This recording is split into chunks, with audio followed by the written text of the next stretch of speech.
नमस्कार दोस्तों, हमारे YouTube channel 8127 Aditya education point पर आपका स्वागत है।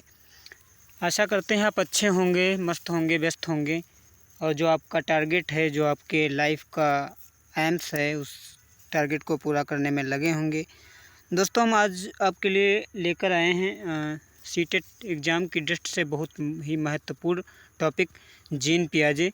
जीन पियाजे एक जो साइकोलॉजिस्ट थे, जो मनोवैज्ञानिक थे, उनसे संबंधित सारा विश्लेषण, सारा अध्ययन, सब कुछ हम आपके लिए लेकर आए हैं। इस जैसे यदि आप इस वीडियो को देखते हैं तो जीन पियाजे से संबंधित कोई भी सिद्धांत, कोई भी मैटर, कुछ भी आपका पढ़ने से बाकी नहीं रहेगा। एक ही वीडियो में आप जीन पियाजे से संबंधित सारा मैटर पढ़ेंगे, सब कुछ पढ़ेंगे। तो चलो दोस्तों, हम शुरू करते हैं आज का वीडियो अपना।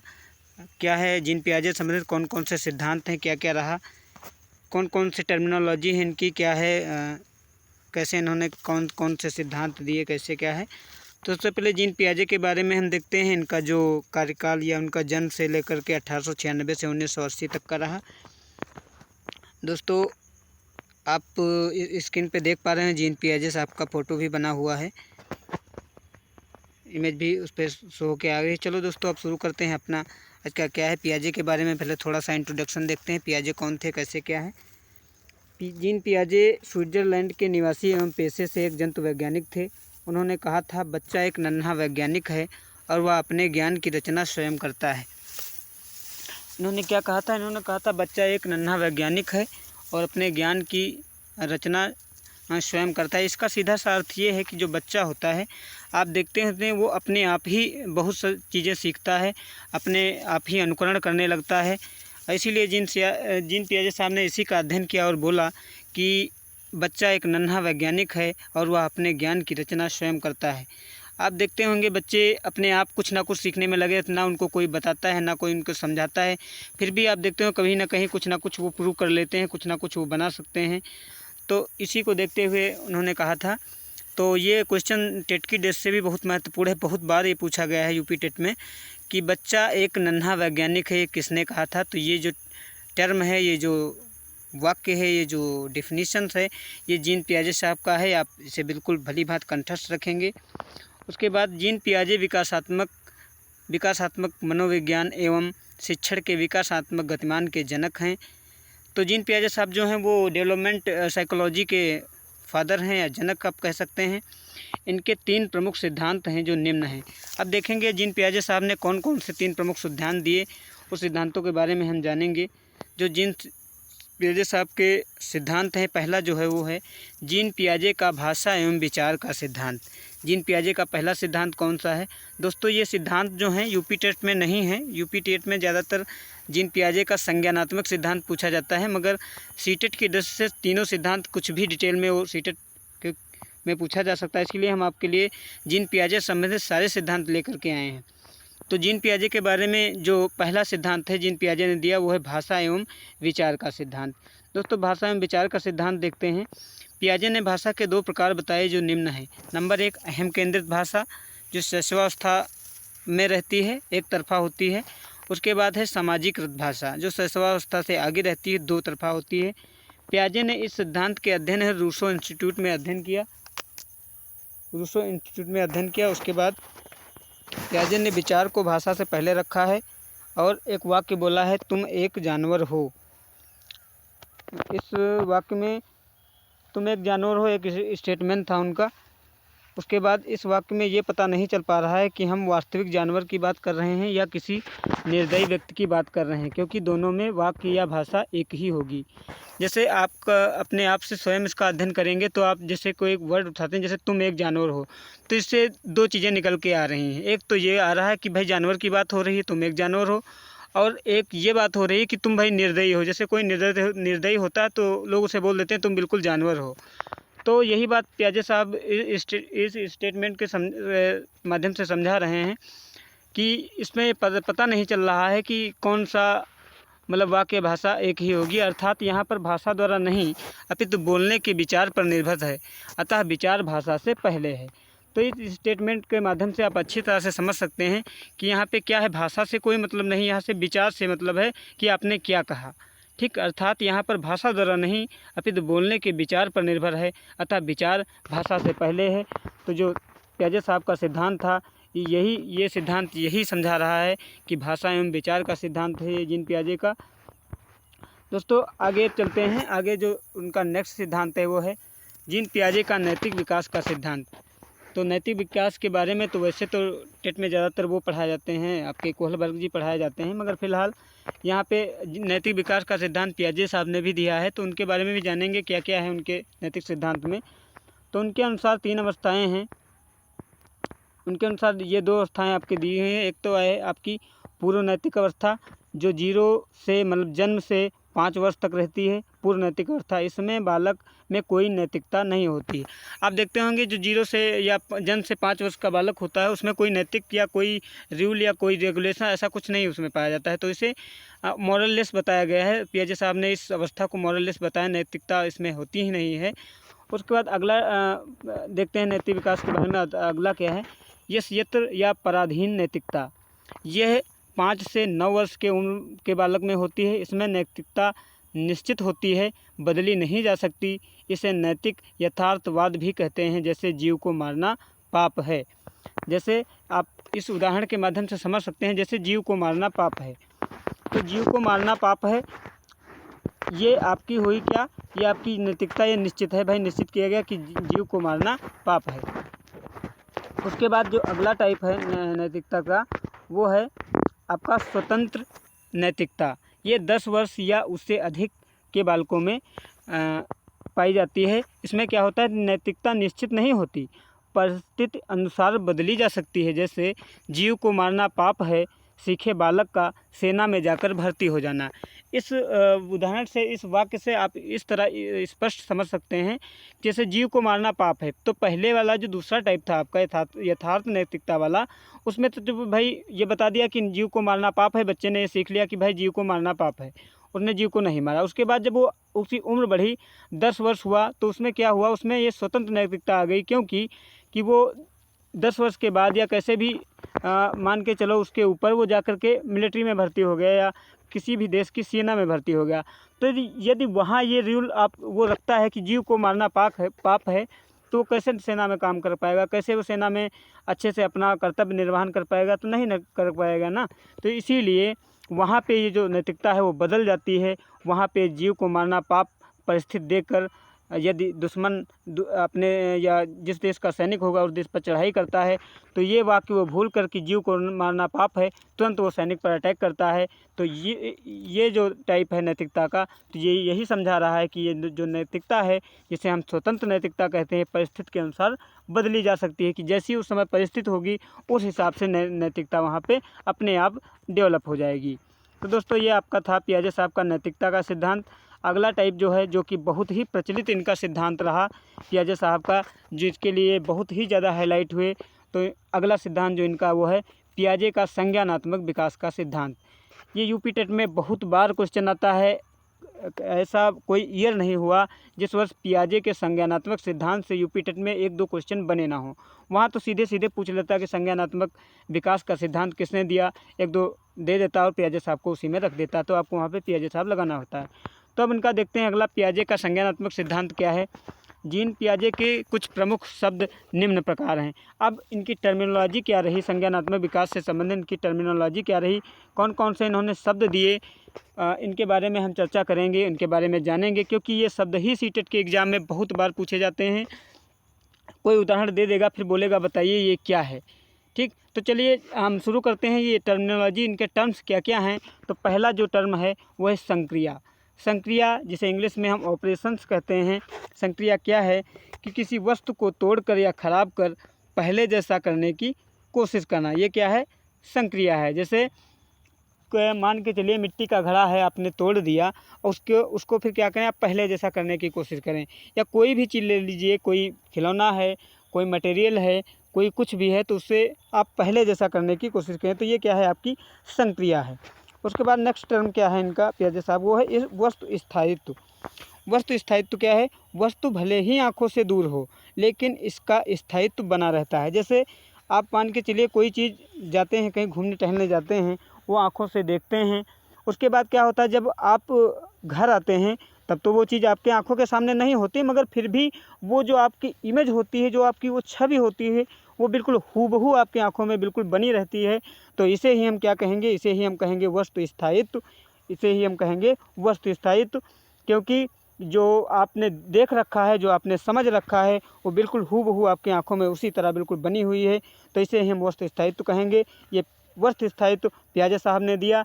यदि ये सीटेट के एग्ज़ाम में आता है तो ये सीटेट पियाजे साहब का टर्म है वस्तु स्थायित्व। अगला टर्म हम देखते हैं दोस्तों क्या है। फिर लिखा है मूल प्रवृत्त्यात्मक व्यवहार। ये क्या है? मूल प्रवृत्त्यात्मक व्यवहार क्या है कि जन्मजात व्यवहार जो किसी भी अधिगम का परिणाम नहीं है, जैसे हंसना, मुस्कुराना। अब मूल प्रवृत्त्यात्मक व्यवहार आप पढ़ने से ही समझ गए कि मूल प्रवृत्त्यात्मक व्यवहार क्या है, कि मतलब वो व्यवहार जो हम किसी अधिगम या किसी टीचर या किसी गुरु से नहीं सीखते, वो अपने आप मूल जन्मजात ही होता है हमारे अंदर। जैसे जब बच्चा पैदा होता है तो आप देखते हैं कुछ समय पर वो अपने आप मुस्कुराता है। ऐसा तो नहीं है कोई टीचर आता है कि कहता है बच्चा हम आपको मुस्कुराना सिखाएंगे बच्चों, या बच्चे को अब हम हंसना सिखाएंगे, ऐसा कुछ नहीं होता है ना। तो इसीलिए वो व्यवहार क्या कहलाता है हमारा, वो कहलाता है मूल प्रवृत्त्यात्मक व्यवहार। ये टर्म भी पियाजे साहब ने दिया है। तो दोस्तों अगला टर्म हम देखते हैं कि जीववाद। ये टर्म एक ऐसा टर्म है जो सीटेट के एग्ज़ाम में आपको बिल्कुल देखने को मिलता ही मिलता है। जीववाद आपको बराबर देखने को मिलेगा वहाँ पे कि ऐसे एक उदाहरण दिया रहेगा उसमें और पूछेगा ये क्या है, तो उसमें जीववाद भी एक ऑप्शन दिया रहेगा। जीववाद आप समझेंगे कि जीववाद है क्या। बहुत ही सिंपल चीज़ है, मगर लोग ऐसा ये टर्म है कि इसी में लोग भटक जाते हैं कि अरे जीववाद क्या है। ये नहीं समझा रहेगा तो आप वहाँ पे भटक सकते हैं। तो आप इसे सिर्फ 2 लाइनों में समझेंगे कि जीववाद क्या है। बच्चों को यह भ्रम हो जाता है कि उनके आसपास की वस्तुएं एवं खेल खिलौने जीवित हैं, इसे हम जीववाद कहते हैं। अच्छा, बच्चों को क्या भय होता है कि ये बाय द वे वो गुड़िया देते हैं। बच्चा जब होता है, मान के चलो बाल्यावस्था जब होती है, उसको खिलौना दिया जाता है, खिलौने में गुड़िया दी जाती है, तो वो क्या समझने लगता है कि जो गुड़िया है ये जीवित है। क्या करता है, कभी कभी देखते होंगे वो गुड़िया को खाना भी खिलाता है, और जब लेटता है तो गुड़िया को अपने पास लिटा लेता है, खुद चादर ओढ़ता है, गुड़िया को भी उड़ा देता है कि कहीं इसको भी जाड़ा न लग जाए। तो बिल्कुल सीधा सा अर्थ यहीं पे निकल के यही आता है कि हाँ, ये जो जीववाद है सेम बिल्कुल यही है कि खेल या खिलौनों या जो हमारी आसपास की वस्तुएं हैं जो निर्जीव होते हुए भी वो जीवित हैं, बच्चा ये समझता है, तो यही जीववाद है, यही जीववाद है। तो जीववाद से संबंधित आप समझ रहे होंगे। आप बच्चों की बात दूर रखिए, कभी कभी आपने देखा होगा सिनेमा या कोई भी चीज़ आप देखते होंगे तो कोई इमोशनल सीन वहाँ पे आता है, आप जानते हैं कि ये बिल्कुल मतलब एक वो है, मान के चलिए आप प्रदर्शन है एक, अभिनेता कर रहा है, अभिनेत्री कर रही है, फिर भी आप क्या देखते हैं कि बहुत से लोग वहाँ पे रोने लगते हैं। तो क्या है, ऐसा लगता है कि हाँ, ये जो हो रहा है बिल्कुल जीवित है, ये हमारे आसपास ही हो रहा है। तो बिल्कुल जीववाद हम यहीं से समझेंगे। तो जीववाद का सीधा सा अर्थ बस यही है कि बच्चा जो अपने खेल खिलौनों या आसपास की वस्तुओं को जीवित समझता है, तो वही जीववाद है। उसके बाद अगला टर्म हम देखते हैं पियाजे साहब का। अगला टर्म जो है वो है परावर्ती क्रिया, रिफ्लेक्स एक्शन। परावर्ती क्रिया क्या है कि बालक जिस क्रिया को सीख जाता है उसी को बार बार करता है और खुश होता है। जैसे आपने देखा होगा कि कोई भी चीज़, जैसे छोटा सा खिलौना है, जैसे हेलीकॉप्टर आता है, आपने देखा खिलौनों में एक हेलीकॉप्टर आता है, जब चाबी लगाओ तो उड़ जाता है। तो शुरू शुरू में क्या होता है, बच्चे नहीं जान पाते हैं।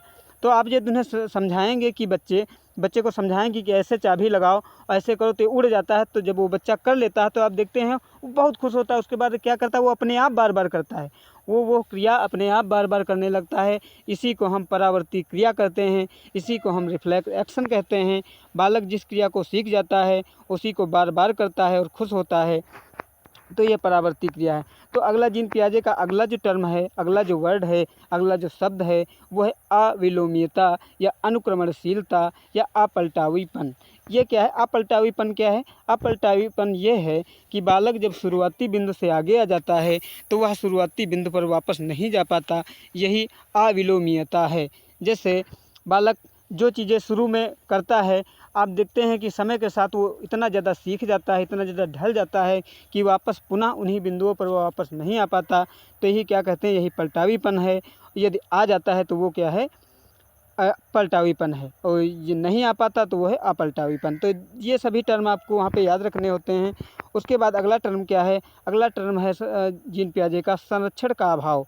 संरक्षण का अभाव क्या है, मूल या शुरुआती आकृति में कोई भी परिवर्तन आने पर बालक शुरुआती आकृति भूल जाता है, तो इसे हम क्या कहते हैं, संरक्षण का अभाव। संरक्षण का अभाव इसलिए इसे कहते हैं क्योंकि जो मूल आकृति थी या मूल डायग्राम था या मूल कोई आप चित्रात्मक या मूल कोई पल ले लीजिए, कुछ भी ले लीजिए अपने आप में, यदि वो बालक उस चीज़ का अपने अंदर संरक्षण कर ले तब तो संरक्षण का अभाव नहीं कहलाएगा। और यदि वो चीज़ वो बालक भूल जाए तो उसे हम क्या कहेंगे कि उसने संरक्षित नहीं किया, अतः संरक्षण का अभाव इसे बोलेंगे कि यह है संरक्षण का अभाव। मूल या शुरुआती आकृति में कोई भी परिवर्तन आने पर बालक शुरुआती आकृति भूल जाता है, इसे हम क्या कहते हैं, इसे हम कहते हैं संरक्षण का अभाव। तो अगला टर्म हम देखते हैं, अगला टर्म आपका अनुकरण होता है। अनुकरण आप सभी जानते होंगे, किसी चीज़ को देखकर सेम उसी तरह का व्यवहार करना अनुकरण कहलाता है। जैसे आप कहेंगे कि जो लोग नहीं सीख पाते हैं या कुछ नहीं कर पाते हैं तो लोग कहेंगे कि इसका अनुकरण करो, तो क्या कहते हैं, उसको देख करके आप करते हैं, उसका अनुकरण करके आप करते हैं, तो वही क्या है, अनुकरण है। यह अनुकरण शब्द भी जीन पियाजे साहब का है, उनका ही टर्म है। उसके बाद अगला टर्म जो आता है वो है आपका अहम केंद्रितता, आत्मकेंद्रितता। आत्मकेंद्रितता आप भली भांति जानते होंगे। उसके बाद अगला जो टर्म है आपका वो है गणितीय संक्रिया। गणितीय संक्रिया भी आप सभी जानते हैं। गणितीय संक्रिया का मतलब ये है कि भाग, जोड़, गुणा, भाग और घटाना, इन सब चीज़ों से आधारित ऑपरेशंस करना, इन सब चीज़ों के बारे में सीखना, तो ये सब क्या आएगा, आपका गणितीय संक्रिया कहलाएगा। उसके बाद अगला टर्म क्या है वो है वर्गीकरण, जिसे हम इंग्लिश में क्लासिफिकेशन भी कहते हैं। वर्गीकरण का सीधा सा अर्थ यही है कि छोटे छोटे सैंपल्स को या किसी एक बड़ी समष्टि को छोटी छोटी चीज़ों में बांटना, उसे हम क्या कहते हैं, उसे हम वर्गीकरण कहते हैं। जैसे किसी चीज़ के आपको प्रकार बताने हैं तो आप क्या कहते हैं कि भाई जैसे आप मान के चलिए नेतृत्व है, तो आप क्या कहेंगे कि नेतृत्व को पढ़ाएं तो आप क्या कहेंगे, नेतृत्व के प्रकारों का वर्गीकरण। तो वैसे तो एक साथ आप चाहें तो बता सकते हैं, तो वो थोड़ा समझने में दिक्कत करता है, तो इसीलिए हम क्या करते हैं, उसका वर्गीकरण कर सकते हैं, उसको अलग अलग भागों में बांट देते हैं, तो उसे हम वर्गीकरण कहते हैं। उसके बाद अगला जो टाइप है वो है कार्यकारण। कार्यकारण है कि ये जो कार्य है किस कारण से है, इसका क्या रीज़न है, कैसे क्या है, तो ये कार्यकारण में आता है। शब्द से ही आप समझ जाएंगे कि कार्यकारण क्या है। तो ये सभी टर्म आप बिल्कुल याद रखेंगे सीटेट के एग्ज़ाम में कि हमें ये टर्म ये किस मनोवैज्ञानिक ने दिए हैं और क्या है। जैसे जीववाद तो बहुत ही बार पूछा जाता है, इसलिए मैंने जीववाद पर ज़्यादा से ज़्यादा टाइम दे दिया कि जीववाद पूछना। अगला टर्म जो बहुत ही इम्पोर्टेंट है वो आपके स्क्रीन पे दिखाई दे रहा है, स्कीमा या स्कीमेटा। बहुत ही सरल वर्ड है, मगर बच्चे जा कर के वहाँ पे कंफ्यूज हो जाते हैं कि ये स्कीमा और स्कीमेटा क्या है। तो स्कीमा और स्कीमेटा हम देखेंगे, ये भी जीन पियाजे साहब का वर्ड है, इससे संबंधित भी वहाँ पे क्वेश्चन आपको देखने को मिलते हैं। तो स्कीमा या स्कीमेटा क्या है, बच्चे की सूचनाओं के छोटे छोटे खंड जिन्हें वह अपनी जानकारी को सुव्यवस्थित एवं क्रमिक ढंग से अपने पास रखता है।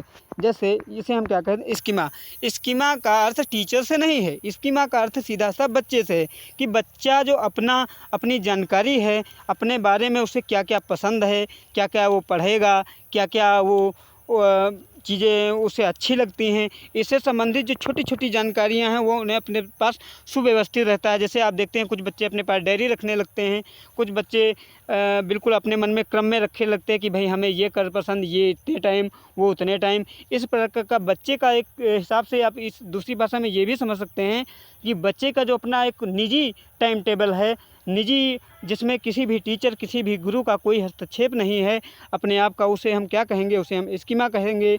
क्योंकि लिखित तौर पर उसे हम क्या कहेंगे, उसे हम स्कीमा कहेंगे। उसके बाद अगला जो टर्म है जीन पियाजे का वो है संगठन।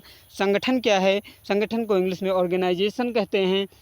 बच्चे अपनी जानकारी को स्कीमा में भेजने से पहले अपने ढंग से व्यवस्थित करते हैं।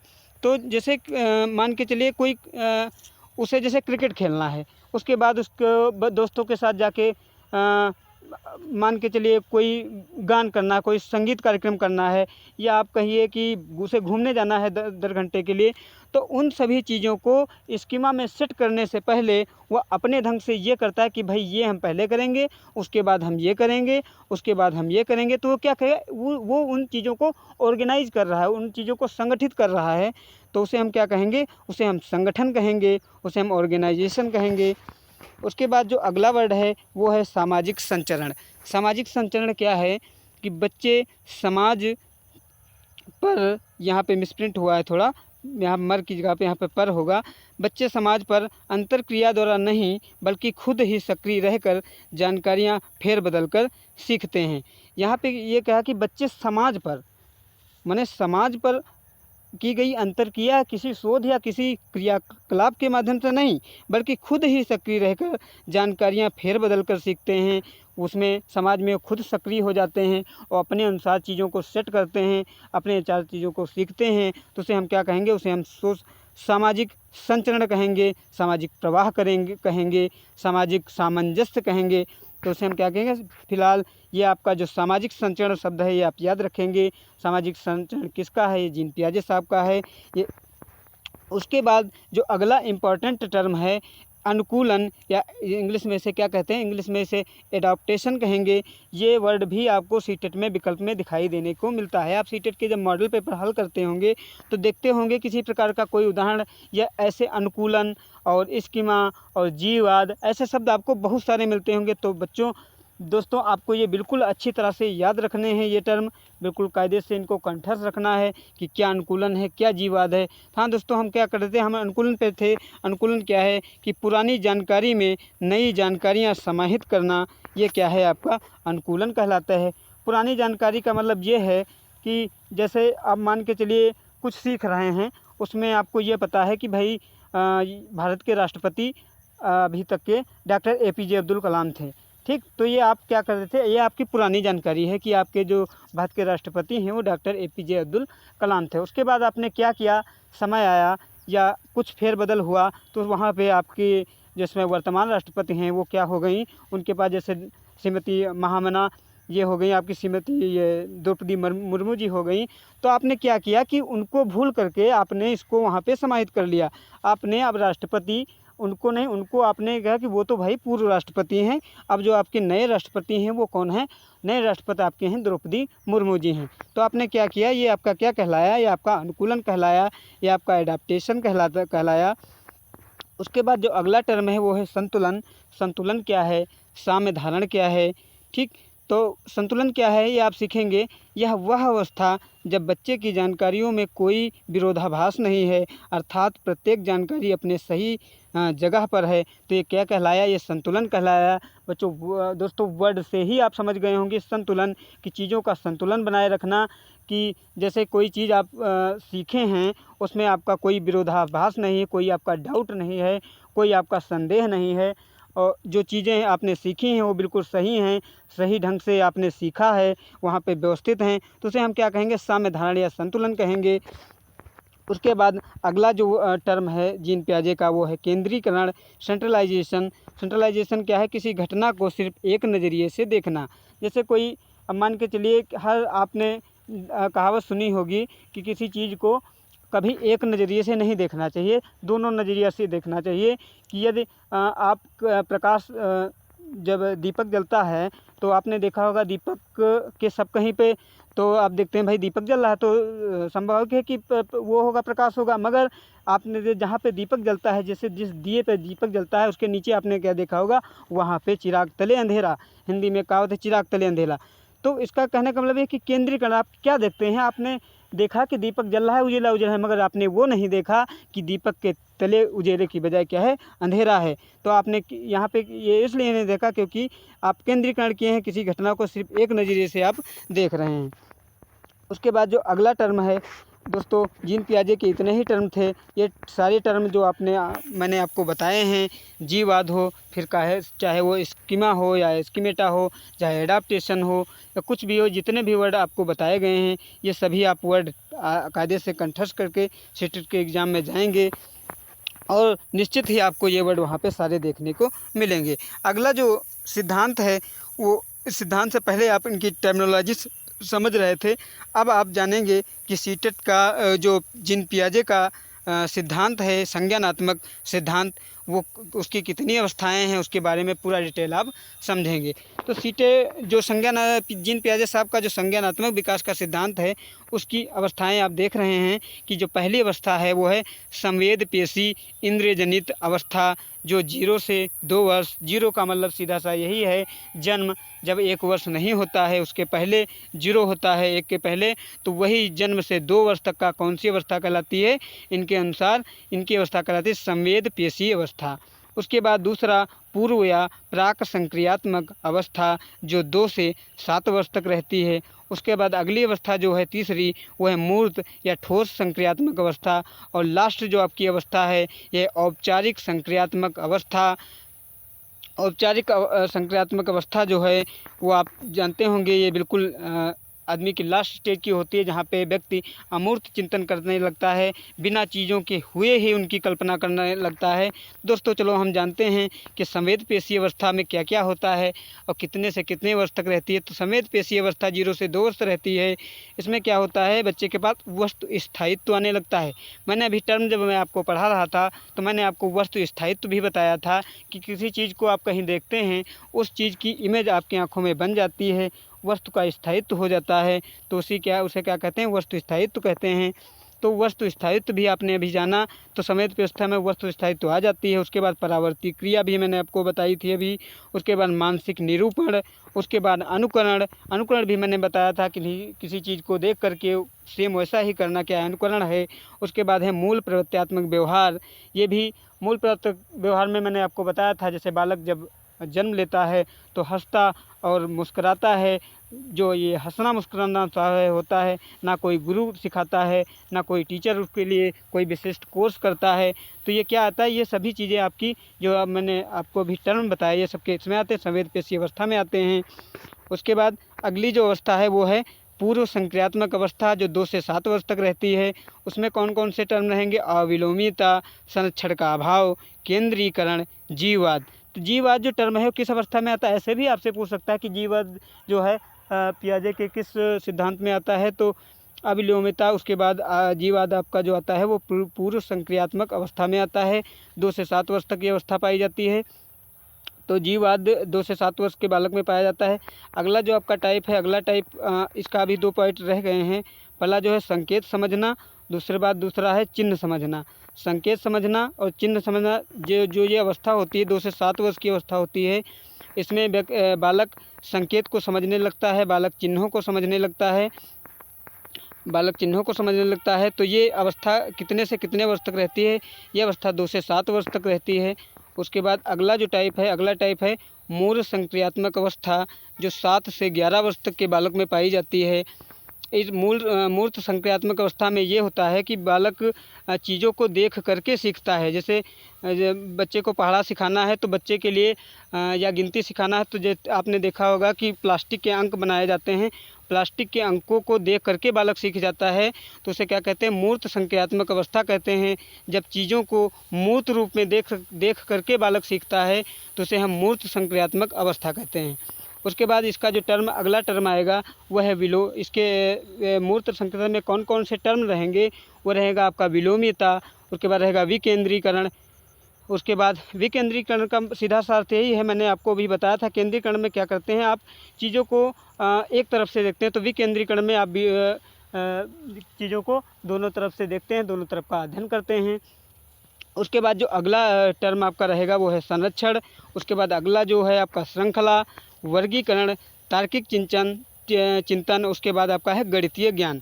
अच्छा, तार्किक चिंतन से संबंध आप क्या समझते होंगे। तार्किक चिंतन से संबंधित ये है किसी चीज़ पर बालक का तर्क कर देना, वह अवस्था जिसमें बालक तर्क करने को सीखता है, तो उसे हम क्या कहेंगे, तार्किक चिंतन कहेंगे।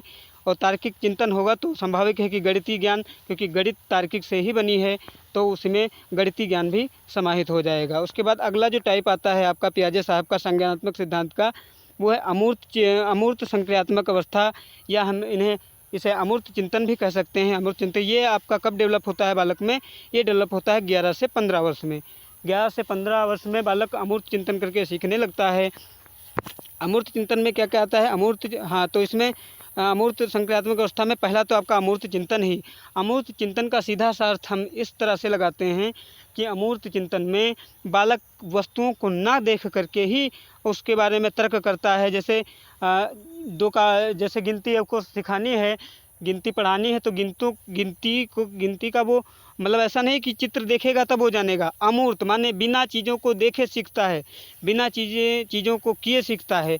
जैसे उसकी ये नहीं है कि उसको बिल्कुल दिखाओ तभी वो सीखे, उस चीज़ को नहीं, अमूर्त रूप से दिखता है। उसके बाद प्रकल्पना निर्माण, वो बालक इतना डेवलप हो जाता है 11 से 15 वर्ष में कि वह प्रकल्पना निर्माण, कल्पनाओं का निर्माण करने लगता है, अवसारी चिंतन करने लगता है। उसके बाद तार्किक चिंतन भी करने लगता है। तो दोस्तों, हम आपको आज बता रहे थे पियाजे से संबंधित पॉइंट प्रमुख क्या क्या हैं, उनकी टर्मिनोलॉजी क्या क्या है, उनकी क्या क्या वर्ड दिए रहे, उन्होंने क्या क्या दिया, उनके सभी सिद्धांत मैंने बताए आपको। नैतिक विकास का सिद्धांत भी बताया मैंने आपको, संज्ञानात्मक विकास का सिद्धांत भी मैंने आपको बताया, सब कुछ बताया। तो निश्चित है दोस्तों, आशा करते हैं आपको ये वीडियो समझ में आया होगा, पसंद आया होगा। और मैं बिल्कुल दावे के साथ कह सकता हूँ कि यदि आप ये वीडियो देख करके जाते हैं तो जीन पियाजे से संबंधित वहाँ पे आपको बहुत सारी चीज़ें परीक्षा में आपको देखने को मिलेंगी। कुछ भी आप छोड़ करके नहीं आएंगे, क्योंकि सीटेट में अपने अनुभव के अनुसार सीटेट में और कुछ नहीं, जीन पियाजे के यही शब्द वहाँ पे देखने को मिलते हैं, यही सिद्धांत आपको देखने को मिलते हैं। तो दोस्तों, आशा करते हैं आपको ये वीडियो पसंद आया होगा। और यदि आप हमारे वीडियो पर नए हैं तो प्लीज़ चैनल को सब्सक्राइब करिए। मेरा चैनल है 8127 आदित्य एजुकेशन पॉइंट। वीडियो पसंद आया तो वीडियो को लाइक करिए, शेयर और कमेंट करिए, जिससे हम आपके लिए और इससे भी अधिक बेहतर वीडियो ला सकें, इससे भी अधिक कुछ कर सकें। दोस्तों, धन्यवाद।